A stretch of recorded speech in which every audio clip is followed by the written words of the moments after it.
and share this information with everybody you know. I'm going to pick up my phone and do the exact same thing because everyone I care about should know the rules of the wealthy, because if we don't teach it, no one will. These are the things that they never, ever taught you in school. So let me get my phone out real quick. I'm going to go to our Facebook fan page that you guys are on right now for Make Wealth Real. Again, that's Make Wealth Real on Facebook. And, well, let's see. No, it's MWR, I believe. MWR Financial, correct, on Facebook. MWR Financial. And I'm going to hit share. And when I do that, that means it's giving you a chance to do that. We're going to call this the importance of getting out of credit card debt. The importance of getting out of credit card debt. When you guys see these numbers, man, and remove your emotions, you're going to see why that credit card debt is killing your financial future. The importance of getting out of credit card debt. So let's get ready to do it. I'm gonna start with you guys in about 90 seconds. Just giving Facebook a chance to propagate and let the world know that we are here. Just so I can set this up properly for you guys, every Monday in August, we're doing what's called a back to school special. We figured the children are back in school. We figure as adults, we're just kids with long legs. We still make mistakes. We still have a lot to learn, but we can't afford to make big mistakes. In fact, when you have a family and when you have children. So let's minimize the financial mistakes that we make. And let's show people some of the things that you never even thought about when it comes to your money. Last week, we talked about adjustment versus refund. The title was Stop Leaving Money on the Table. And what does that mean? On average, there's about $600 to $800 a month that most Americans who work a job leave on the table because they're getting a tax refund. You put it all together, that's between $7,000 and $10,000 per year. And you put that together and multiply by 8% roughly on the investments that you could have made, and you multiply that by the number of years you've been working, that's a high six-figure amount that people gave away, but they did it, $600 or $700 at a time.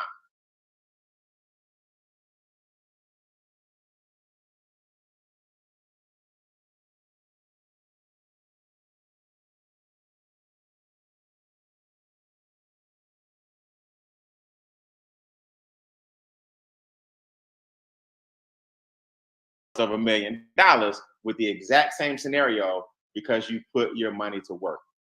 So make sure you guys go look at that so you can stop leaving money on the table. There's a big difference between simple interest and compound interest. There's a big difference between what the wealthy do, which is defer taxes, and what the middle class does or average person does, which is get taxed. There's a big difference. We're going to stay on this topic of interest tonight. Why? I want you guys to write this down. This is a very important quote I learned years ago. The penalty you pay for the right to own things in advance that you cannot afford. Now, when you think about that statement, interest is the penalty you pay for the right to own something in advance that you cannot afford. What you're basically saying is, I need this trip so bad, I'm going to put it on my credit card, and I'm not going to pay the balance in full. Interest is the penalty you pay for the right to own something in advance that you can't afford. What you're saying is, I can't afford eating out, but I got to look like I'm balling. So I'm going to take this credit card and I'm going to swipe it. And even though I ordered one steak and a salad, I'm going to pay for 5 steaks and 5 salads. And long after and I'm hungry again, I'm still paying for 5 steaks and 5 salads 3 months from now. Interest is the penalty you pay for the right to purchase things in advance that you cannot afford. So how important is it that you avoid interest at all costs? See, here's the one thing you guys have to understand about this back to school special. Again, we're doing all of this the month of August. You don't have to be able to explain all of this. You don't have to have that ability. You don't have to feel like you have to run out and tell everybody this stuff. What we do in Make Wealth Real is empower you so that you'll know that you made the right decision to make wealth real.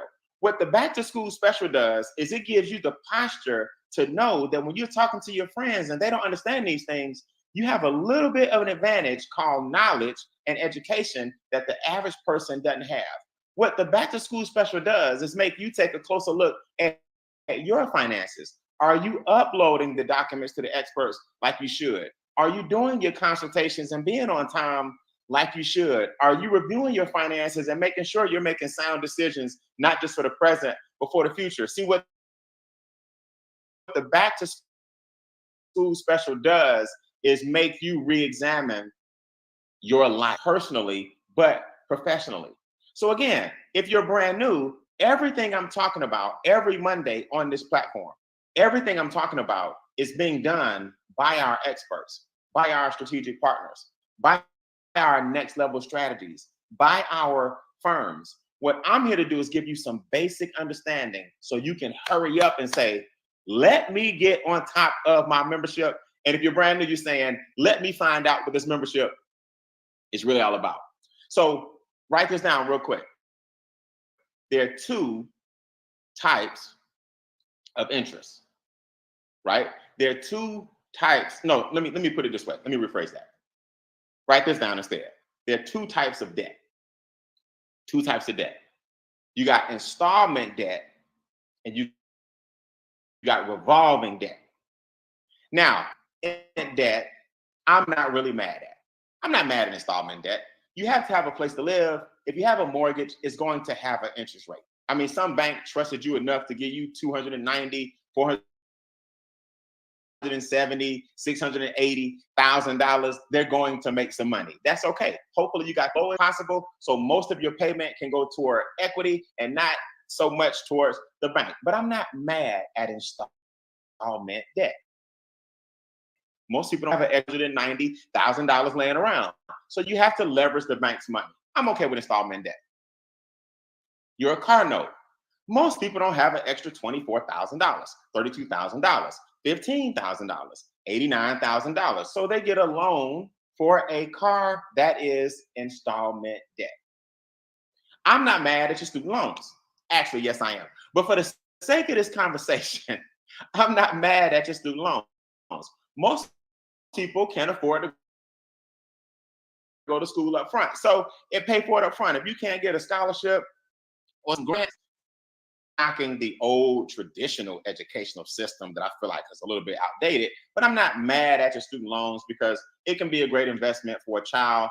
Our next president, our next neurosurgeon, our next engineer, our next big attorney, the next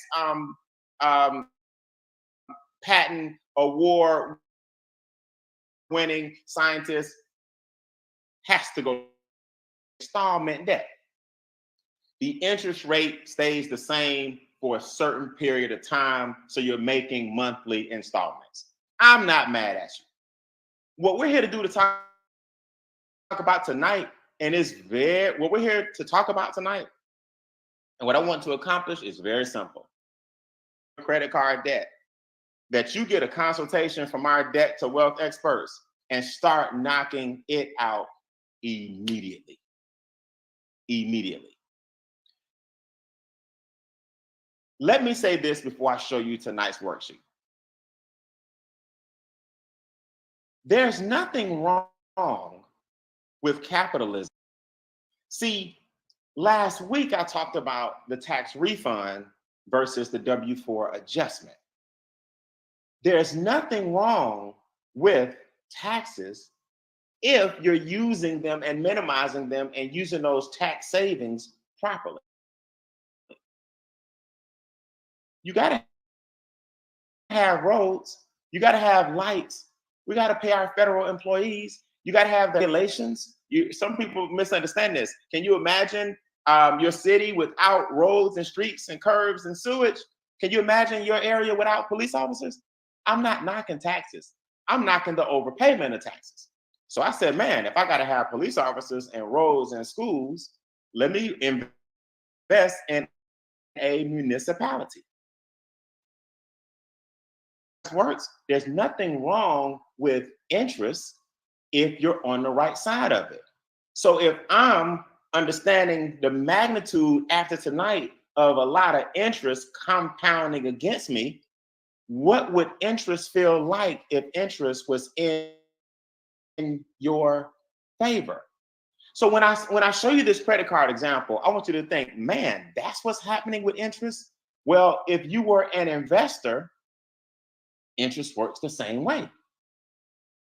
See, there's nothing wrong with inflation, prices going sky high, if you invested in some of those companies that are inflating these prices.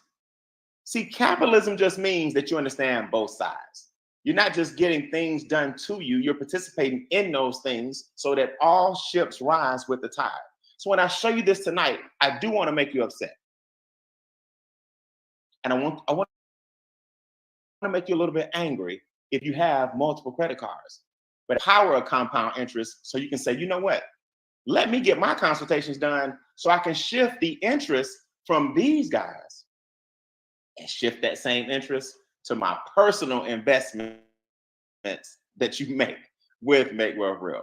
Let's quick. This is very, very simple. This is an easy worksheet to look at. The first 4 or the first 3 blocks on your screen are already set up for you. We're going to say in this example that you owe $5,000 on a credit card. $5,000. Now, here's the reality. Most people in America have more than one. And most people in America have a balance higher than $5,000. Now, I want to make sure this is crystal clear because I do the best I can to string things together. The reason most Americans have more than one credit card and the reason most Americans have a balance higher than $5,000 is because of video 1.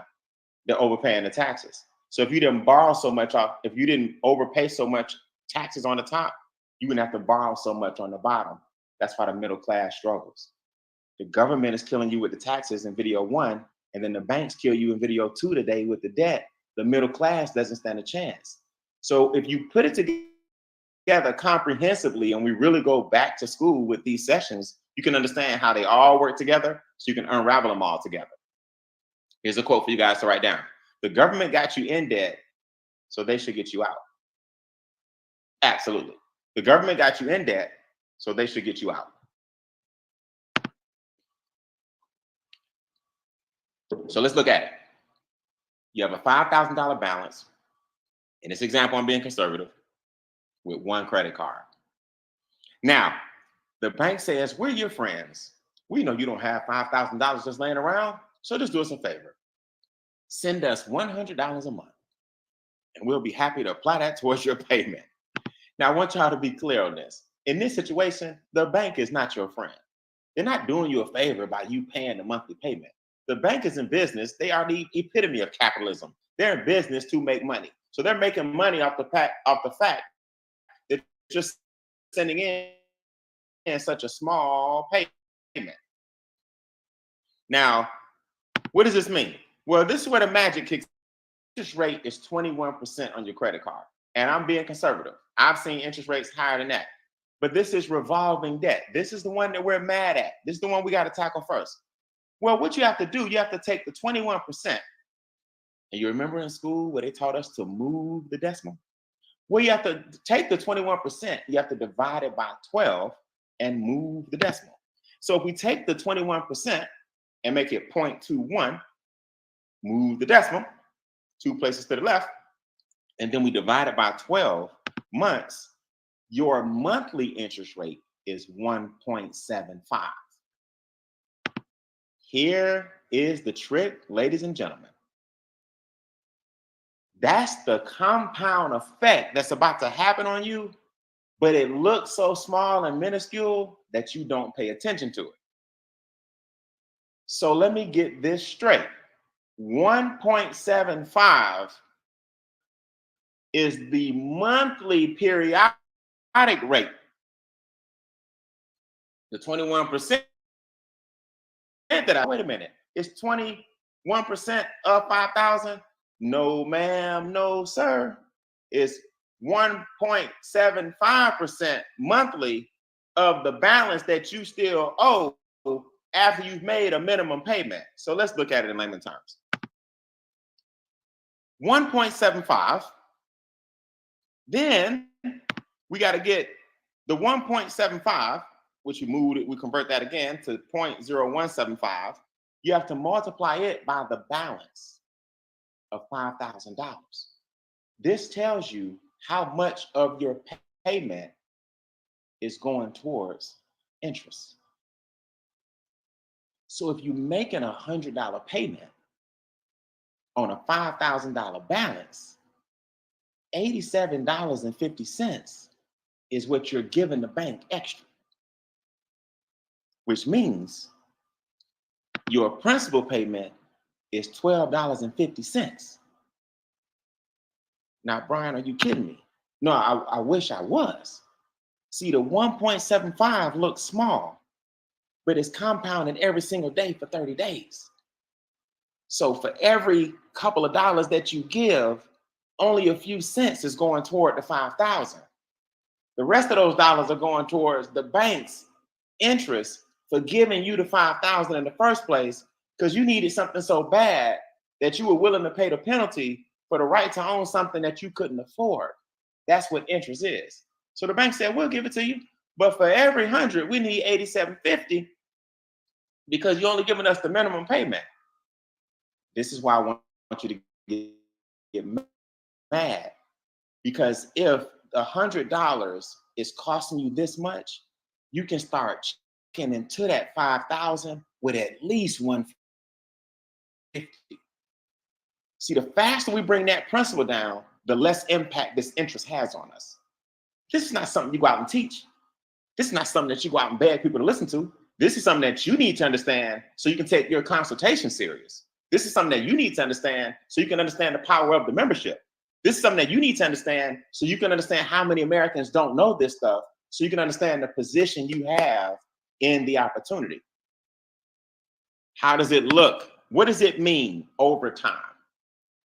Well, at $12.50 going towards the 5,000, you'll have to make 120 payments. Well, the 120 payments divided by 12 months, it's going to take you 10 years at that rate. Yeah, because remember, you're just doing the minimum, which means you will have paid $6,986.28 in interest on the 5,000. So in essence, the banks made about $7,000 off of your need to spend $5,000 and off of your inability to give them $500 a month on the 5,000, at least $250 a month on the 5,000, at least give them some extra than 100, because when you pay the minimum payment, you fell right where they wanted you to fall. See, let me say this before we go, and my 20 minutes of fame is up. The banks have already calculated very strategically. Remember, they're in business to make money. That's why they're called the bank. The bank already calculated strategically. If they pay this on their credit card and they keep paying it for this long, this is how much they're going to spend. Your job is to interrupt the pattern. I want you to write that down. Your job is to interrupt the pattern immediately. Oh, you guys thought I was just going to give you $100, huh? You thought you were going to make over $6,900 off me, huh? Almost $7,000. No. At least I can double the payment and slice the game plan in half. So if you see what happens when interest compounds, what do you think happens when the reverse takes place and you interrupt the pattern on the interest? The same thing happens. So you're chipping away into that principal with an important extra payment, and you're letting them know this is to be applied to principal only. Once you make the minimum payment, your extra payment, here's a tip, should be applied to principal only. If you send the money in without apply it, and they're going to apply it in ways that help them more, to make them more profitable. Remember, a business has a fiduciary responsibility to its shareholders. Your bank is publicly traded. So their job is to make sure that no matter what, even on the backs of the consumers, they have a fiduciary responsibility to the shareholders. So if that's their responsibility, they're going to do whatever they can to increase the profits every single quarter year so they can take care of their shareholders. So the reason we're having this meeting tonight is so you can also understand the importance of you becoming the bank. See, the person who introduced you to this video can show you how to play by these rules on the other side of the table, where interest works in your favor. See, the purpose of this tonight is not just to show you how to get out of credit card debt. Everyone knows that you should make an extra payment and describe it as principal only. Everyone knows that revolving debt is not your friend, but when's the last time you understood the impact it had on your finances? When's the last time you understood and got mad at your situation and said, you know what? If the bank is making $7,000 off my $5,000, maybe I need to become the bank and do my consultation. When's the last time you uploaded the documents we needed, input the data that we need in the system, and took it serious so that you can make sure you weren't on the wrong end of this interest? Listen, this is only back to school session number 2. As we tie it together and we ramp up, starting next Monday, I'm going to start talking to you about solutions. But for the first 2 weeks, I had to at least give you the severity of the problem. The problem is the overpayment of taxes, video 1. We can fix that. The problem is the debt that you have and the interest that's killing your finances, number 2. We can fix that. But now in weeks 3 and 4, every Monday in August, I'm going to show you some solutions to the problem, as next week I introduce you guys to a secret that the bank has that they're not telling you. And now we're going to pull back the curtain again and show you how to, or the importance of, becoming your own bank. Listen, that's my 20 minutes. These wealth worksheets do not last long. I'll see you guys next Monday. Same time, same station. Guests are welcome. If you're new tonight, get with the person who invited you so they can show you how this membership encompasses all these financial experts and what it takes to become a part of Make Wealth Real. That's my time. I'll see you guys next Monday, same time, same station. Thank you.